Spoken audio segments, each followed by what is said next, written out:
জানি না কোন দিন কার সঙ্গে মালাকুল মউতের দেখা হয়ে যাবে, কোন দিন মসজিদের মাইকে আমার নামটা ঘোষণা হয়ে যাবে, মসজিদের পালকিটা আমার ঘরের সামনে দাঁড়িয়ে যাবে।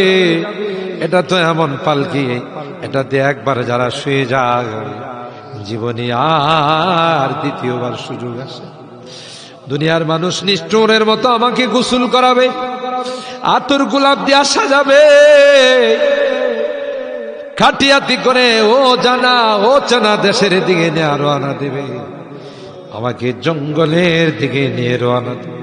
আমি চলে যাব, আর কোনো দিন আসব না। আল্লাহ ওই মুহূর্তটা আসার পূর্বে নেককার বানাই দিও আল্লাহ, পরহেজগার বানাই দিও, কলমাওয়ালা বানায়া দুনিয়া থেকে নিও আল্লাহ। আমি যদিও গুনাহগার, মুসাফিরের দোয়া নাকি তোমার কাছে কবুল।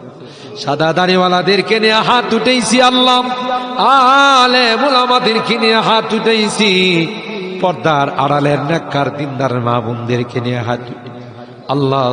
যাদের হাতখানা পছন্দ সেই হাতের ওসিলায় আমাদের দোয়াগুলো কবুল করে নাও। রব্বানা তাকাব্বাল মিন্না ইন্নাকা আনতাস সামিউল আলিম ওয়া তুব আলাইনা ইন্নাকা আনতাত তাওয়াবুর রহিম। সুবহানা রাব্বিকা রাব্বিল ইজ্জাতি আম্মা ইয়াসিফুন ওয়া সালামুন আলাল মুরসালিন والحمد لله رب العالمين। السلام عليكم।